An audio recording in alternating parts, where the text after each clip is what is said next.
ಪ್ರಯಾಗ್ರಾಜ್ ಏನು ಗುರು ಸಿಟಿ ಈ ಥರ ಇಂಪ್ರೂವ್ಮೆಂಟ್ ಆಗಿದೆ. ಯಪ್ಪ ಬೆಂಗಳೂರು ಟ್ರಾಫಿಕ್ ಇದ್ದಂಗಿದೆ. ಇನ್ನು ಪ್ರಯಾಗ್ರಾಜ್ ಕೂಡ ಬಿಟ್ಟಿಲ್ಲ. ಆಲ್ರೆಡಿ ಇವಾಗ 5:15 ನಾನು ಆಗ್ತಾ ಉಂಟು. ಏನು ಎಷ್ಟಾಯಿತು? 5:45. ಇಲ್ಲೊಂದು ಬ್ರಿಡ್ಜ್, ಲಾಸ್ಟ್ ಬ್ರಿಡ್ಜ್ ಇದೆ, ಅಲ್ಲೊಂದು ಬ್ರಿಡ್ಜ್ ಕಟ್ತಿದ್ದಾರೆ. ಆ ಕಡೆ ಹೊಸದು ಅರ್ಧಂಬರ್ಧ ಕಟ್ಟಿದ್ದಾರೆ. ಯಪ್ಪ ಏನಿದೆ ಗುರು ಇದು ಪ್ರಯಾಗ್ರಾಜ್.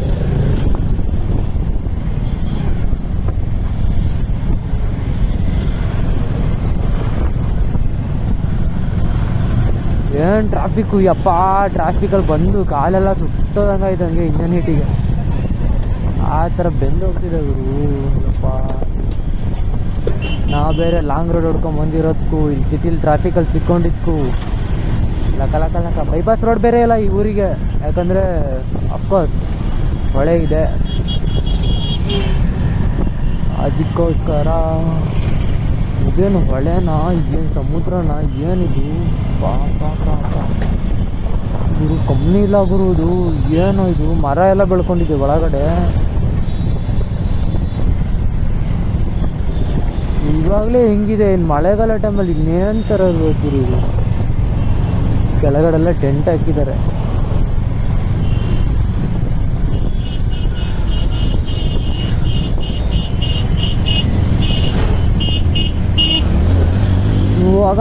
ಹೋಗೋಣ ಅರ್ಜೆಂಟ್ ಇದೆ, ಹೋಗೋಣ.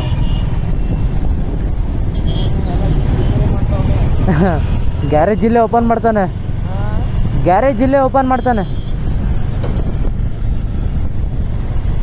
ಅಪ್ಪ ಈ ಜಾಕೆಟ್ ಹಾಕೊಂಡು ಬಂದಿದ್ದೀನಿ, ಒದ್ದಾಡ್ತಿದ್ದೀನಿ ಹಂಗೆ ಒಳಗಡೆ, ಹೇಳೋಕ್ಕಾಗ್ತಿಲ್ಲ. ಹೊಡಿ ನಾನು 150 ಕಿಲೋಮೀಟರು, 150 ಕಿಲೋಮೀಟರ್ ಹೊಡಿ.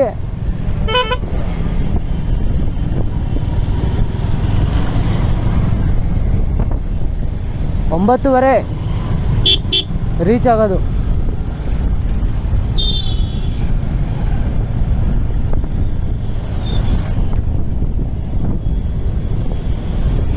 ಅಣ್ಣ ಬ್ರಿಡ್ಜ್ ಮೇಲೆ ಹೋಗ್ತಾನೆ ನೋಡ್ರಿ ಒಬ್ಬನೇ.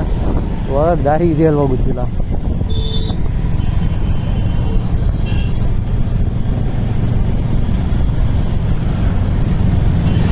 ತಡಿ ಮಚ್ಚ, ಹೋಗಂತೆ, ಬಸ್ ಬರ್ತಿದೆ. ಊರು ದಾಟಕ್ಕೆ ಸಾಹಸ ಮಾಡಬೇಕು. ಫೈನಲ್ ಆಗಿ ಇವಾಗ ಪ್ರಯಾಗ್ರಾಜ್ ದಾಟಿದ್ದೀವಿ. ಯಪ್ಪ ಏನು ಟ್ರಾಫಿಕ್ ಗುರು, ಅಯ್ಯೋ ದೇವ್ರೆ, ಸಿಕ್ಕಾಪಟ್ಟೆ ಟ್ರಾಫಿಕ್ಕು. ಜನ ಹೆಂಗೆ ಬೇಕಂಗೆ ನುಗ್ತಾರೆ. ಈ ನಮ್ಮ ಮಕ್ಕಳಿಗೆ ರೂಲ್ಸೇ ಇಲ್ಲ ಗೊತ್ತಾ, ರೂಲ್ಸೇ ಇಲ್ಲ. ಈಗ ಎದುರುಗಡೆ ಇನ್ನೊಬ್ಬ ಬಂದಿದೆ, ಇಲ್ಲೊಬ್ಬ ಬರ್ತಾವಂತೆ. ಹೈವೇಲಿ ಈ ಥರ ಬರ್ತಾರೆ ನೈಟ್ ಅಂತಲ್ಲ, ಡೇ ಎಲ್ಲ ಟೈಮಲ್ಲೂ ಅಷ್ಟೇ.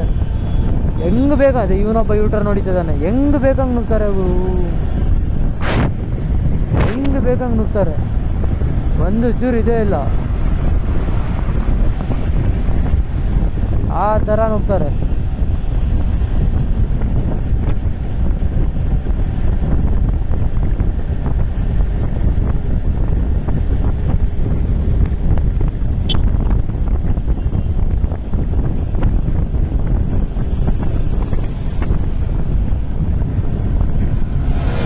ಬಾಮಚ್ಚ ಈ ಕಡೆ.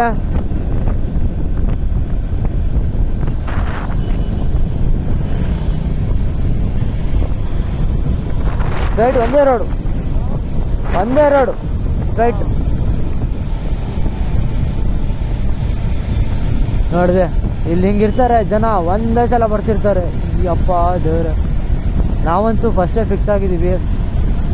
ಮುಂಚೆಯಿಂದನೂ ಊರಿಂದನೂ ಅಷ್ಟೇ 80-90 ಮೇಲೆ ಹೋಗ್ತಾನೆ ಇಲ್ಲ. ಆರಾಮಾಗಿ ಬರ್ತಾಯಿದ್ದೀವಿ. ಸುಮ್ಮನೆ ಏನಕ್ಕೆ ರಿಸ್ಕು. ಮಹಾರಾಷ್ಟ್ರ ಬಾರ್ಡ್ರ್ ತನಕ ನಾವು ಆರಾಮಾಗಿ ಒಳ್ಳೆ ಜಾಲಿ ಮಾಡ್ಕೊಂಬಂದು ಎರ್ರಾಬಿರ್ರಿ. ಆಮೇಲೆ ಮಹಾರಾಷ್ಟ್ರ ಯಾವಾಗ ಬಂದ್ವಿ ಅವಾಗಿಂದ ಸ್ಪೀಡ್ ಲಿಮಿಟ್ ಆಗಿಬಿಟ್ಟಿದೆ. ಮಹಾರಾಷ್ಟ್ರದಲ್ಲಿ ಬೇರೆ ರೋಡಲ್ಲೆಲ್ಲ ಕ್ಯಾಮ್ರಾಗಳು ಇಟ್ಟಿದ್ದಾರೆ. ಸ್ಪೀಡ್ ಲಿಮಿಟು 90+ ಇದ್ದರೆ ಪಕ್ಕ ಫೈನ್. 1500 ಬರ್ತಾನೆ ಇರುತ್ತೆ. ಎಷ್ಟು ಸ್ಪೀಡಲ್ಲಿ ಹೊಡಿತೀರ ಅಷ್ಟು ಫೈನ್ ಬೀಳುತ್ತೆ. ಅದಕ್ಕೋಸ್ಕರ ಅದೇ ಇಲ್ಲೊಬ್ಬ ಬಂದು ಆಪೋಸಿಟ್ ಅದೇ ಹೇಳಿಲ್ಲ, ಬರೀ ಇದೆ ಎಡ್ವಟ್ಟೆ ಗೊತ್ತಿರುತ್ತೆ ಬರ್ತಿದ್ದಾರೆ ಅಂತ, ಮತ್ತೆ ನುಗ್ತಾ ಇರೋದೆ ಸುಮ್ಮನೆ. ಅಯ್ಯೋ ಏನು ಜನನೇನಪ್ಪ ಇಲ್ಲಿ, ಎಷ್ಟು ವರ್ಷಿದ್ದಾರೆ ಅಂದರೆ ಸುವರ್ ನಾನು ವರ್ಷಪ್ಪ.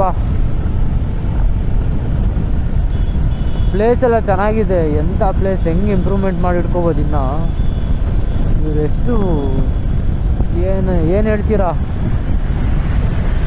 ಏನು ಮಾಡೋಕ್ಕಲ್ಲ. ನೆಕ್ಸ್ಟ್ ಇನ್ನು 137 ಕಿಲೋಮೀಟರ್ ಬಾಕಿ ಇದೆ ಇನ್ನು ಅಯೋಧ್ಯೆಗೆ. ಹೋಪ್ಫುಲಿ ಆರಾಮಾಗಿ ರೀಚ್ ಆಗ್ತೀವಿ.